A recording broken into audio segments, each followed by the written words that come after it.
Hello, everyone. If you like what I'm doing here, please consider subscribing, liking, and commenting. It would really help the channel out quite a bit. Thank you very much.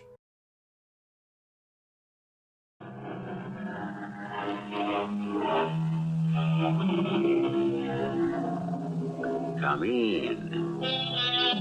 Welcome. I'm E.G. Marshall. If it works, it's obsolete, says Marshall McLuhan. Alas, he must be speaking of endeavors other than crime. For in crime, if it works, it's up to the law to find a way of stopping it as quickly as possible. But the clever criminal resists detection with every means at his disposal, fair or foul. And that puts the law at a distinct disadvantage. One must rely on clues. But what if the criminal has invented a new method of crime, one in which what is obsolete is the evidence? Sheriff, what brings you out here again? There's been another murder, Professor. Another? Like the first one? Yep. But that's 2 murders in 2 days. Isn't there anything you can do? No. We've got the bodies. We have the murder weapons. We can even construct a reasonable theory why the murders were committed. But the thing is, I got a feeling none of this is going to lead us to the murderer.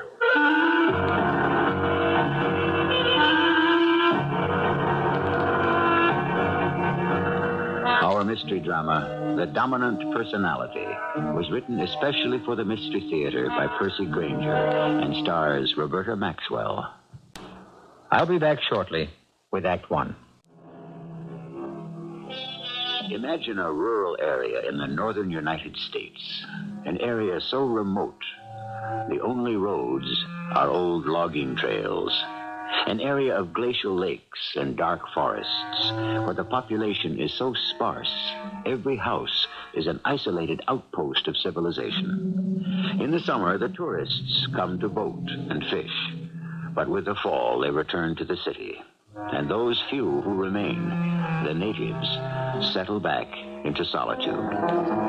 Such existence breeds persons of marked character, capable of coping with any situation. That is, with almost any situation. Rod? Hey, Rod! Rod, you home? Oh, it's Carson back. He must be... Rod, where the heck are you... Yes? Oh, excuse me, ma'am. I was looking for Rod Talbert. My name's Olivia. I'm Murdoch Ross. I'm the county sheriff in these parts. I just dropped by to check on Rod's cabin since he's been gone. Would you like to come in? Oh, is Rod here? He went for a walk. He'll be back soon. Oh, thank you. I was just trying to get a fire going in the fireplace. I'm not very good at it. Well, you don't have enough kindling. And those logs, that's hardwood.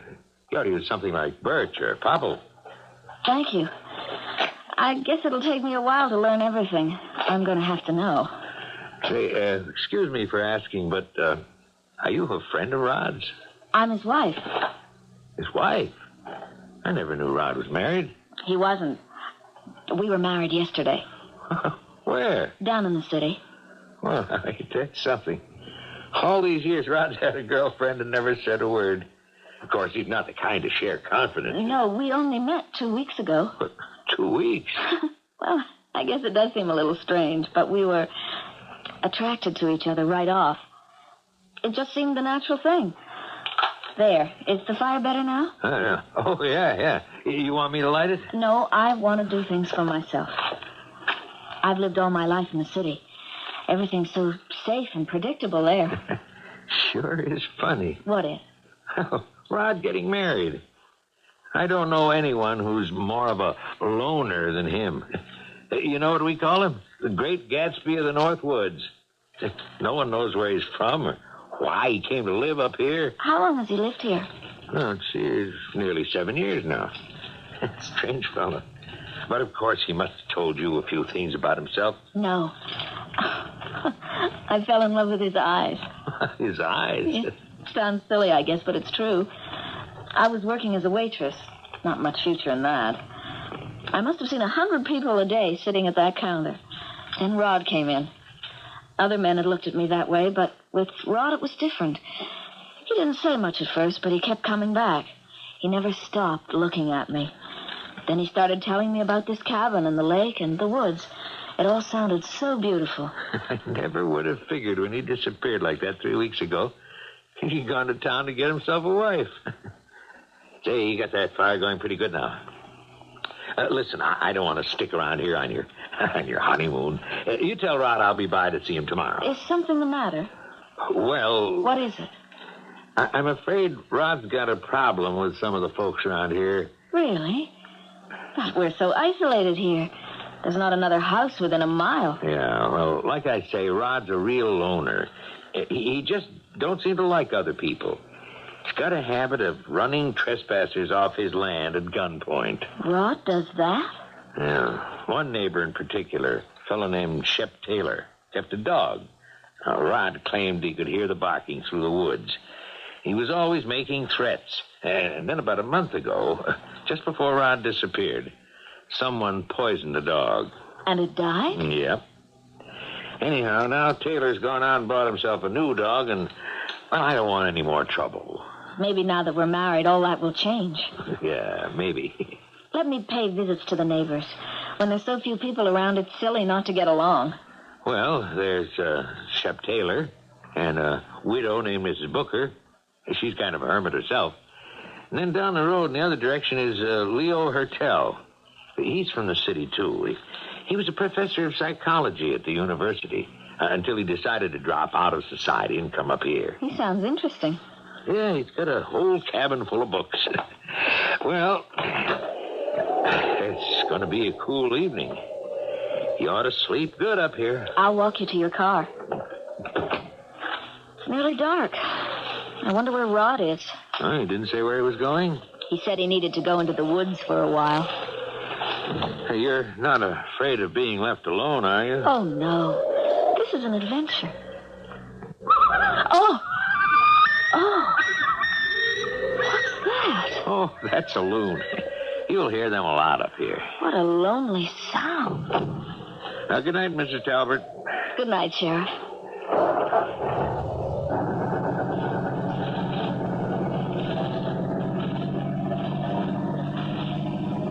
What did he want? Rod. What was Murdoch doing here? He came by to check on the cabin. You should have seen his face when I answered the door. Why was he checking the cabin? To make sure everything was all right, I guess. He seems like a very nice man. He's okay. I'm glad you're back. Where did you go? Just walking through the woods down by the lake. You love it out here, don't you? Yeah. I think it's even more beautiful than you described. Look at the autumn colors. And not another house in sight. Oh, what's that? Ah, damn. Rod, what's the matter? That sounded like it came from Taylor's place. Rod, the sheriff said Mr. Taylor had a dog that was poisoned. So I heard. He said he's bought another. But it's not so bad. You can barely hear it. Let's go inside and make some supper. And then get some sleep.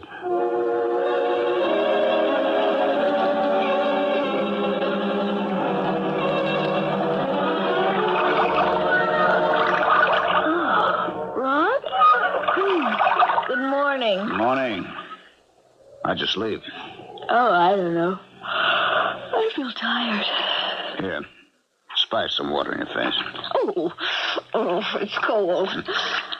Oh, I don't know why I don't feel more rested. The sheriff said the cool air here knocks one right out. Maybe it just takes getting used to. Hello? Oh, who's that? Leo Hertel. He's an old professor who moved up here a few months ago. Oh, yes, the sheriff told me about him. Morning, Rod. Hello, Leo. Is this your new bride? News travels fast. Well, not really. Murdoch stopped in to see me last night on his way back to town. My name's Olivia. I am pleased to meet you. You had breakfast yet, Leo? I know. Would you like to join us? Now that I've had my morning constitutional, I'd be delighted. Oh. Who's this? It looks like the sheriff again. Oh, this is becoming quite the gathering place. Getting married certainly brings changes, huh, Rod? Now, what could the sheriff be doing out here at this hour? He said he wanted to speak to you about Mr. Taylor and his dog. Morning, everyone. Rod, Mr. Talbot. Professor? Morning, Murdoch. Out a bit on the early side, eh?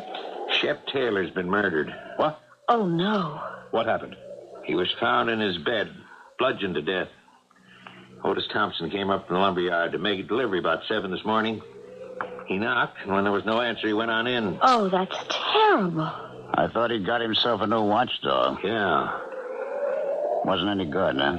The dog is dead, too. Labrador Retriever. Fully grown. Strangled. Wow. So who did it? Yeah, I don't know yet. No idea. Thought since your property lies next to his, you might have heard or seen something last night. Not me. I was sleeping like a log. And Miss Talbot? I didn't sleep very well, but I wasn't awake. At least I didn't hear anything that I can remember. Maybe something disturbed you? I don't know. Thing is, whoever it was didn't come up by Taylor's Road. There are no fresh tracks except from Thompson's lumber truck. And the only other way to Taylor's cabin is along the path that cuts through your property, Ron. I told you, Sheriff, I didn't hear anything. I didn't see anything.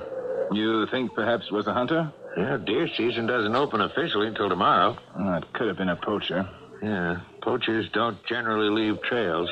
That's the problem. I'm going back into town to file a report. You want to lift back to your place, Professor?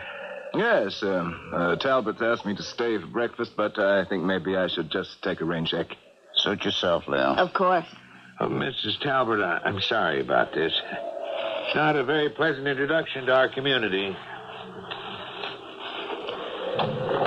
Oh, Rod, this is awful. It's happened before. What do you mean? Seems like every 5 years or so, someone goes berserk around here. Why? Not enough to do. Cabin fever. Doesn't it bother you that that poor man is dead? Why should it? I couldn't stand that guy.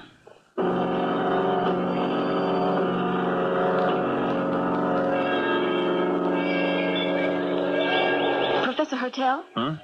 Oh, Miss Talbot. Oh, what a pleasant surprise. Am I disturbing you? No, I was just sitting out here reading an old book, but a visitor around here, that's an event. Can I talk to you? Certainly. Is something the matter? The sheriff said you used to be a professor of psychology. Yes. What is it? It's about Rod. I'm worried. I'm beginning to think maybe I don't really know him at all. We got married so quickly, but he seemed like the kind of person one could trust. He's certainly a good-looking fellow. But I think I've made a mistake, Professor. A terrible, terrible mistake. It may seem out of place at this point to quote a famous American humorist, but George Ade once observed that those who marry to escape one thing usually find something else. However dull the routine Olivia thought she was shedding when she came under the spell of Rod Talbot, she may well have stepped into a situation even less desirable. Far less desirable. In fact, deadly. I'll return with our second act shortly. If you were ever arrested, to whom would you make your one phone call? If you were in trouble, to whom would you turn for help? What if you were far away from friends and family, far away from anyone you knew and could trust? What, for example, if you were in a lonely rural community where everyone was a stranger to you, and the most strange of all was the person who had brought you there, the person you had married? You think you've made a mistake, Mrs. Talbot? What kind of mistake? I don't think I should have come up here. I don't think I should have married Rod. I don't know what got into me. Got into you? The very first time I saw him staring at me, his gaze locked into me, I felt like I had no willpower of my own. I couldn't think clearly. It was as if I was under his control. Oh, I can understand that. He's a very good-looking man. I often wondered why he never got married before now. No, it's more than just his looks.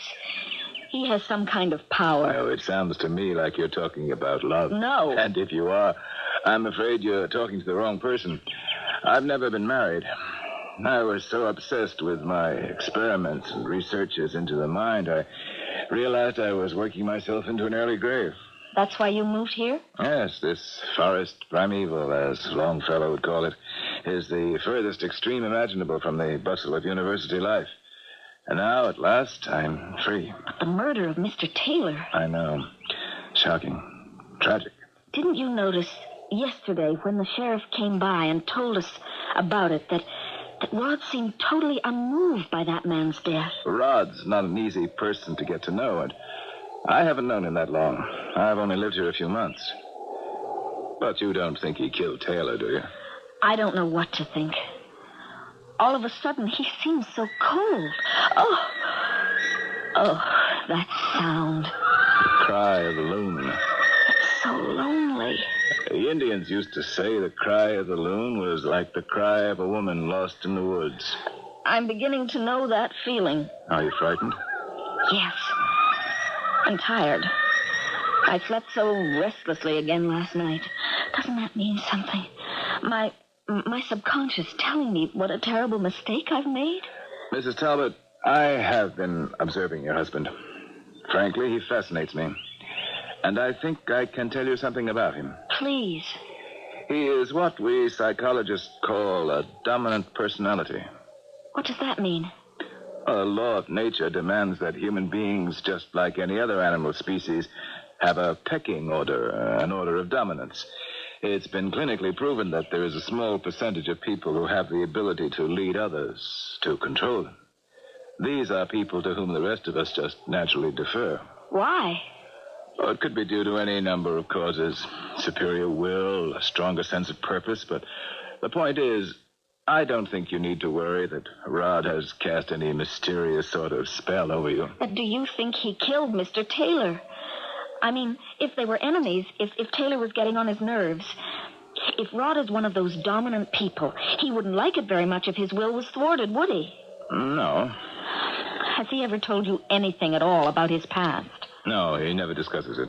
Why does he want such complete isolation from other people? And if he does, why did he marry me? You're not thinking of leaving, are you?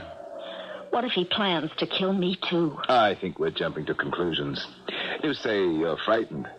Under the circumstances, I can't blame you, but I think there's someone who's even more frightened than you. Rod? Yes. I think he senses the power he has to exercise this remarkable influence over others, and I think it terrifies him. And that's why he tries to live as far away from others as possible? And why he never speaks of his previous life? Possibly. But if he's in hiding, if he did something... The point is, he went down to the city, he found you, he married you. To me, that's the behavior of a man who wants to change, to make a new start. But then why? You do love him, don't you? I don't know. You have some feeling for him. Yes. But that poor Mr. Taylor... Mrs. Talbot, Shep Taylor's dog, a full-grown Labrador retriever, was physically strangled. Do you really think Rod could do such a thing? I've heard stories about people going crazy and doing things like that. If you were married to a psychopath, I think you'd know it. But I understand your fear. Perhaps you would feel safer back in the city. No. I'm not going to give in that quickly. Mrs. Talbot, are you all right? You and Rod aren't the only ones who had their reasons for coming here. I'd better be getting back. Maybe I should walk with you through the woods? Thanks. But if I'm going to stay, I'd better get used to walking the woods alone. You understand, of course, that I have a purely selfish interest in wanting you to stay. Thank you. Professor Hertel, does Rod like you? I hope so. Why do you ask? The sheriff said it wasn't just Mr. Taylor. Rod's never been friendly towards anyone who lives nearby. But yesterday morning, he asked you to stay for breakfast. Well, Murdoch is fond of exaggerating. It's a habit with people up here when there's not much excitement. Rod's just like anyone else. He's a fine fellow if you treat him right.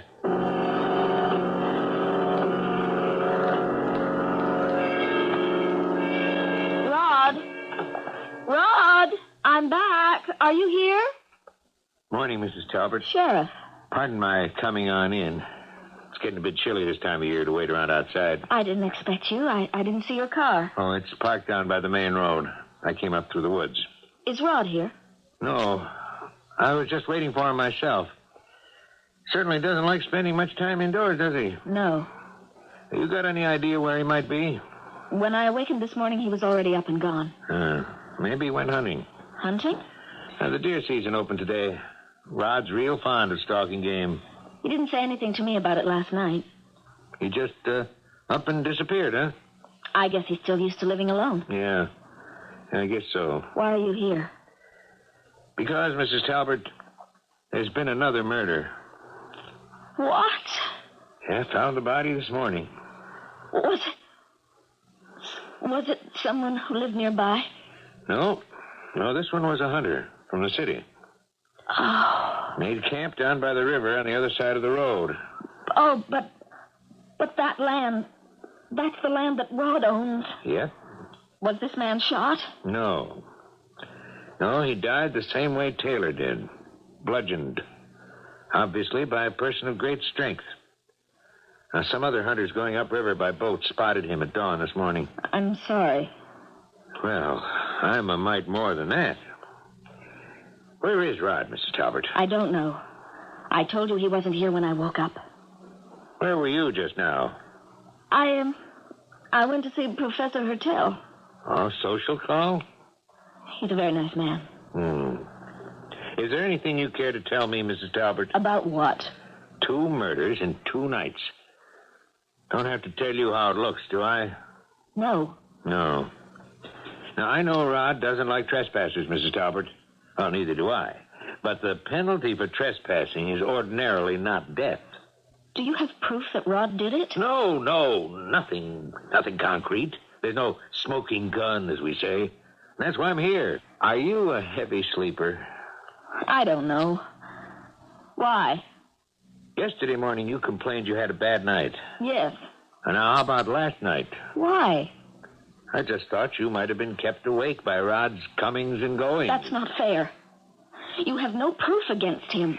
Why are you defending him, Mrs. Talbot? Why? That's what you're doing, you know. It's real odd, because if your husband is guilty, the one person who ought to have the most to fear is you.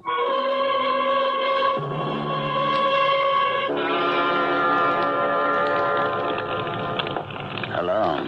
Rod. Where have you been all day? Out. Where? I was doing a little fishing over on the river. The river? Got us nice bass for supper. Oh, but I don't know how to cook it. I'll show you. Get some scallions and basil from the garden while I clean it. Rod, could we sit for a moment and have a talk? What about? About us? I mean, about why we got married? Sure. We really don't know very much about each other. We know what we see. What else is important? But what about your past? Where are you from? That doesn't matter. What made you decide to come and live up here? I don't like crowds. I don't like being dependent on others. Were you ever married before? Why? A woman likes to know things like that. Why? What difference does it make? Were you? Olivia, we'll get along fine if certain doors just remain shut. Why did you use that image? What image? About doors staying shut. What's the matter with it? It's like the story of Bluebeard and his castle with the door he tells his wife never to open. The door to the room where the bodies of all the other women he's married and murdered are. What's the matter with you? You crazy or something? If you don't like people, why did you marry me? I don't talk about feelings. Okay? How come you're so nervous anyway?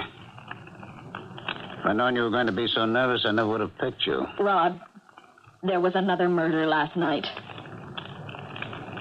What? Down by the river, on your land. The sheriff was here. He wants to see you. He thinks I did it. Does he? Yes. Huh. I don't know anything about it. But I can tell you this much. I didn't do it. Now, come on. I'll show you how to cook this fish. And then we can go to sleep.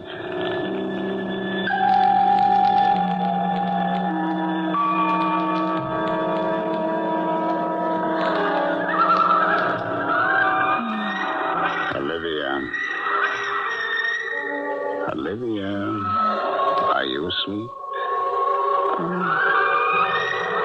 Listen to me. You've done very well. You've done everything I wanted you to. Olivia, can you hear me? Yes. Olivia, I want you to go out again tonight. I want you to go to the professor's cabin this time, Olivia. And I want you to kill him just the way you killed the others.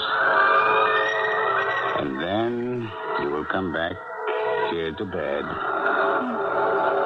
Do you understand? Do you understand?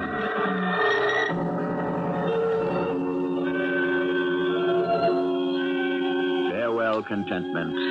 Farewell, the quiet life, said Desdemona when she realized she was hopelessly in love with the charismatic Othello. Olivia Talbot might well echo her words, for she too seems to have come under the spell of a powerful man. But if Rod has indeed mesmerized her in order to use her to create for himself a perfect solitude, then her plight is even more desperate than the fair Venetians, for at least Desdemona was able to enter into her marriage with her eyes open. I'll return with our conclusion in a few moments. It is said that there is nothing new under the sun, but under the moon, that's a different matter. The moon, Luna, was once believed to be the cause of insanity. It was said to control the dark, irrational side of man's nature. Today we know that isn't true. And the only connection the moon has to the irrational forces in our present story is that it is shining fitfully down on Olivia Talbot as she walks along a desolate country road. The night wind is cold, and now the moon has ducked behind a cloud, leaving all in darkness. But Olivia is indifferent to any obstacle that would keep her from her goal.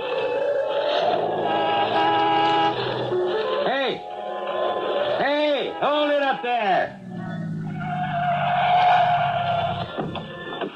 Who is that? Mrs. Talbot. Mrs. Talbot. Yes? What the heck are you doing out here? I'm going to see the professor. Leo? Leo Hertel, yes. Do you know what time it is? It's past midnight. I was just making a final patrol before heading back to town. That's nice. Say, you aren't in trouble, are you? Excuse me. I must keep going. Now, wait. What are you doing out here in your nightgown? Aren't you cold? Thank you. No. Mrs. Talbot, are you all right? Mrs. Talbot, wake up. Wake. What? Oh, Sheriff. Where am I? You're out in the middle of the road, and it's 1 o'clock in the morning. Oh, it's cold. Here. Take my jacket. Oh, how did I get here? You looked like you were walking in your sleep. Here, get into the car. No, I don't think I should. Why not? I shouldn't. Come on. It'll warm you up. There. Slide on over. That's it. There. Feel better? I feel nervous. Tell me, has this ever happened to you before? Walking in your sleep? I don't think so.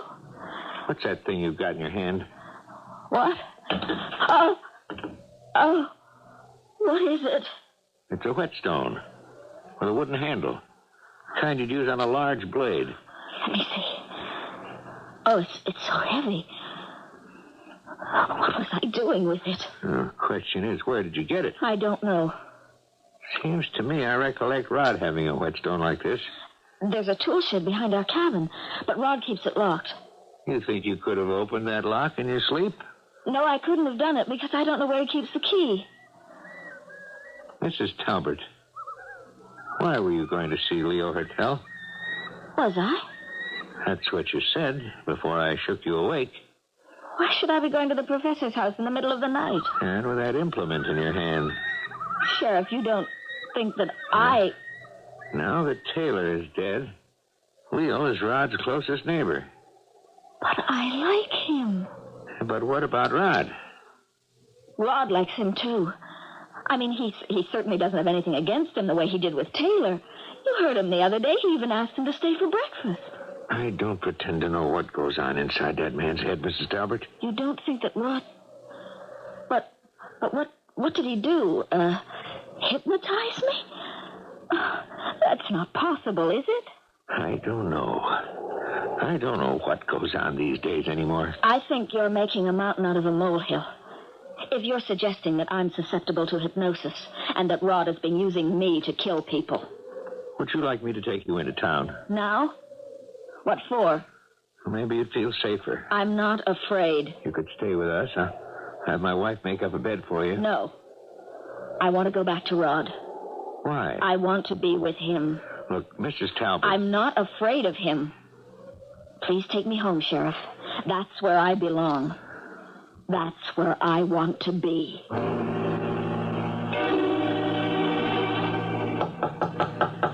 Come in. Professor? Murdoch. Is that you? Yeah. Oh, just a second. I'll turn on the light. Sorry to wake you up at this hour. I think there may be a new development on the murders. Oh, no. Has someone else been killed? No. But if I'm right, there almost was. Who? You. Me? I found Olivia Talbot walking along the road just now. She said she was headed here. Mrs. Talbot. Look, I need your help, Leo. If I'm the next victim, you've got it, but Mrs. Talbot. She seemed to be in some kind of a trance. And when I snapped her out of it, she acted confused. At first, I thought she might have been sleepwalking. But then I noticed she was carrying a heavy whetstone. You mean something that could have been used as a weapon? Yes. Oh, dear. This is most distressing. I never would have believed. You think she was just pretending to be sleepwalking then? No, I think she was in a trance, all right. She wasn't properly dressed against the cold, but didn't bother her until I woke her up. Now, what I think is Rod has been hypnotizing her. That's a pretty fantastic proposition, Murdoch. Well, that's what I want to know. Now, you're a professor of psychology. I was. Is that kind of thing possible? Yes, theoretically, I suppose. It would depend on the powers of the dominant person and the suggestibility of the subject. But whoever's killing these people would have to be strong as an ox. Taylor's dog was strangled. Subjects often exhibit supernormal strength while under hypnosis. If that's what Rod's been doing, it's an impressive achievement. That's a purely clinical appreciation, of course. Where's Mrs. Talbot now? Well, she insisted I take her back to Rod's cabin. Really? Even though she realized what's happening? Yeah. I'm worried about her. On the other hand, if I'd taken her into town with me like I wanted to, I'd probably never be able to build an airtight case against Rod. How are you going to do that? Well, if you'll help me. Of course. I'm very fond of Mrs. Talbot. I don't want anything to happen that would hurt her. I'm going to go by there first thing in the morning. Now, I want you to appear while I'm there. If Rod thinks you're dead and then sees you, will you do that? What time? I'll get there at 10 of 8. And you come by at 8 o'clock sharp.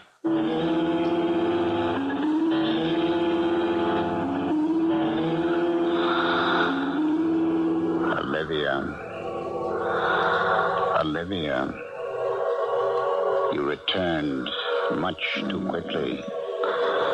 I know. Did you do what I asked you to? I tried. Is the professor dead? No.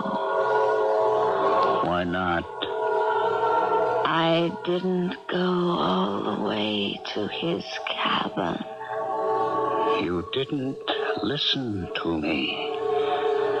I don't want people around me. I want to be rid of all of them. Do you hear me? Yeah. I want you to go out again, Olivia. Now. And this time, I don't want you to fail.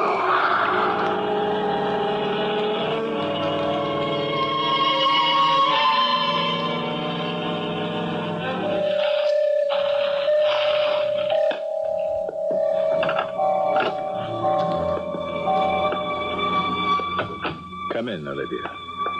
I've been expecting you. I'm here. I'm glad. I had no way of knowing how many nights it would be before Rod would send you to me. Do you know why you're here? To kill you. Very good. I can't tell you how excited I am. This is my ultimate triumph. For years, I have studied and experimented for this moment. And now, at last, it has come. Do you want me to kill you now? Oh, no, you're not going to kill me, Olivia. And do you know why? Because I am the one who really controls you. Rod is only a middleman. Do you understand? Do you realize what I have achieved? What? A month ago, I brought Rod under my power and ordered him to find someone like you. I have accomplished the ultimate feat of mind control, the absolute mastery of another human being. That makes me very happy. Anybody can hypnotize a suggestible person face to face, but to be able to invest that person with hypnotic powers of his own, to order him to find his own subject and order that subject to commit murder, I have achieved something that anyone in my profession will tell you is impossible, but I have done it. I'm the dominant personality behind all this. Do you want me to kill you? Of course not. How obedient you are. What do you want me to do? It is time to bring my experiment to a safe conclusion. I am going to give you a gun. Yes. What do you want me to do with it? You and Rod are murderers, Olivia. You are evil people. Do you understand me? I want you to return to Rod's cabin. I want you to shoot Rod and then yourself. Once this is done, you will be forgiven. Thank you. I understand. I know you do. And now, Olivia, goodbye. You may go now. Hold it, Leo. What? Don't move, either of you. Murdoch. I had second thoughts about leaving Mrs. Talbot alone with Rod. So I went back, just in time to see her leaving the cabin again. And you followed her. That's right, Leo. And I heard it all.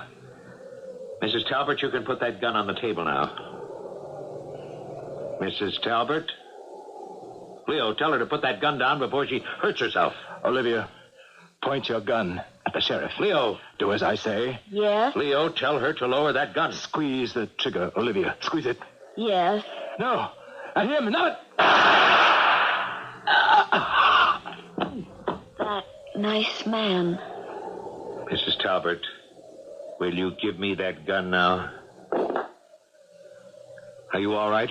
Oh, what have I done? He's dead. Do you know what happened? Yes. He told me I had to earn my forgiveness. Do you remember killing the others now? Yes. Oh, Sheriff. It's all so frightening. It's over now. It's all over. Oh. But the frightening thing isn't. The frightening thing will never be over. Huh? What's that? That I have such strength inside me. That I have such strength.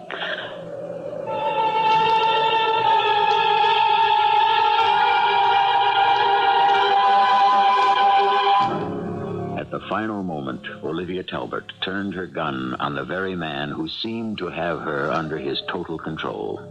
For there was one fact of human nature Leo Hurtle forgot. One fact that all his warped discipline and evil power could not change. No person can will another to act indefinitely in contradiction to his nature. And what about the strange marriage of Rod Talbot and Olivia? A final word on that in a moment.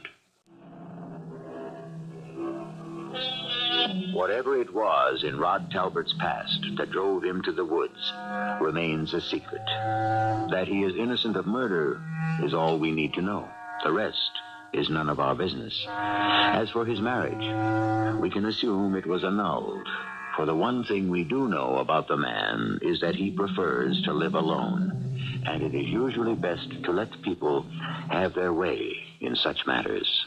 Besides, hypnosis isn't a very good basis for a marriage. Our cast included Roberta Maxwell, Ralph Bell, Gordon Heath, and Charles Irving. The entire production was under the direction of Hyman Brown.